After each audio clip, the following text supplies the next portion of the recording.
Ladies and gentlemen, a Warhammer Grot style scrap tank. These are commanded by the orcs or goblins, and these little scrap tanks are, I want to say, tankettes in the Warhammer universe. But before I begin, I got to make a disclaimer.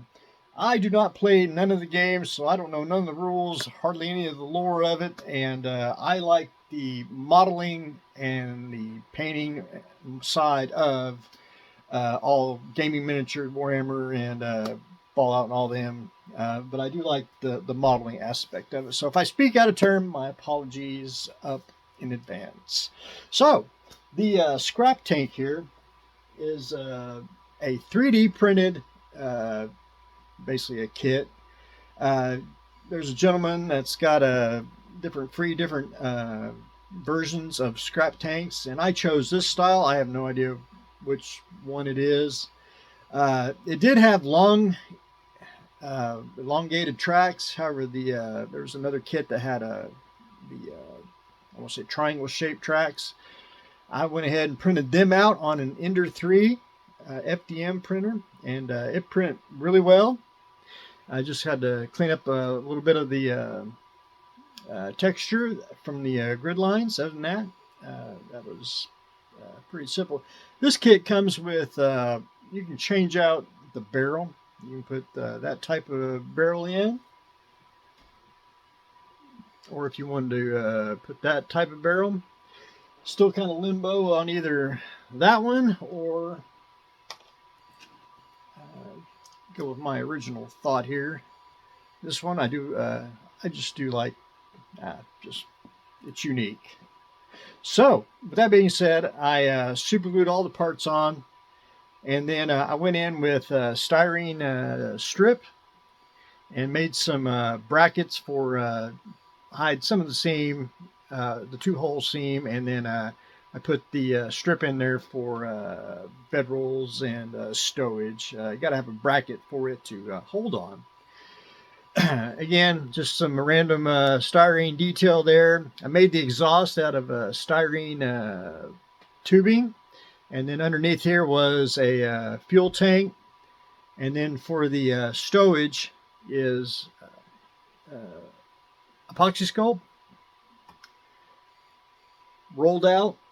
And that's usually how I make bedrolls. You just roll it out with a pin, roll it up, and you can glue it on there, or it'll stick to the hole and give it a nice little sag. So it's kind of realistic that way.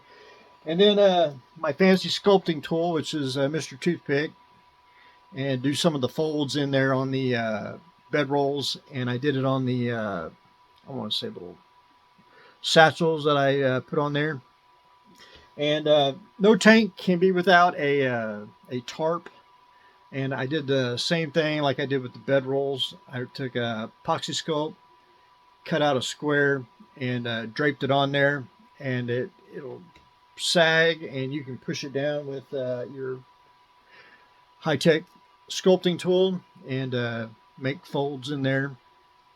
And it just gives it a little more character. Now, I know the scrap tanks are, I won't say a little wild in some things. I like a little realistic-ish to it. But I think they're just unique, something different, and I like a little realism-ish to it. You know, I know it's science fiction, but I didn't want to do like orcs or goblins. I did, however, want to do kind of something like that. That's a female, what's that, barbarian, bugbear rogue? I don't know which one is. However,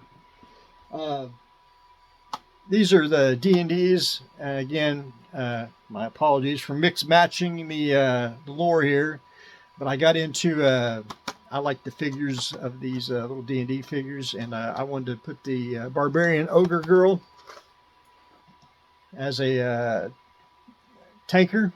I think that would look pretty slick next to it. So I'm going to probably modify these, and the reason I got into these because of the mimic outhouse. grabbed my attention, and that started me down this path of these nice little miniatures. But the tank is taking shape. I got a little more to add. I'm trying to keep it simple, but kind of adding a little more detail to it, because I would like to add just a little more surface detail on it. Maybe some more stowage. I haven't quite figured out what I want to put, like shields. Put a shield on the tank, or the axe. Make some axe weapons. Kind of a high tech, low tech type of stowage on it. But anyway, for the hatch, I haven't figured out if they want to get in, from the top, or make that as a door. Haven't quite figured that out. But for the base, I'll share something. Whenever you do a vehicle on a base, it should never go past the base. I don't know why. It's an unspoken rule. It's just every way you do it, it should be able to keep the perspective of it. There is some dioramas, if you go and look. There's some that are kind of out here, and if you know. But anyway, it's just one of those general rules. You got to keep it within the compound. So I like to keep all my bases pretty much the same, and I like to use pedestal bases. So I'm going to have that probably at an angle, and then have the when we get to the barbarian ogre girl, we'll put her next to it. But anyway, simple detail, styrene strips. If you don't want to use epoxy sculpt, you can always use tissue paper with white glue to make tarps, and basic tools to make the rivets. And you can buy styrene hex head, or you can go to your local craft store and get you a bunch of hole punches. And they make them all different sizes, and you can cut out different round rivets, if you will, and add extra detail to that. But anyway, ladies and gentlemen, that's what I got going on today. I wanted to show that before I get a little further ahead. The tank's pretty much done. Then we're going to start working on a very simple base, groundwork, and then of course get the tank put on the base, and then hopefully start painting very, very soon. But anyway, ladies and gentlemen, that's what I got going on today. Working on the Warhammer Grot tank. So stay tuned for the next exciting episode.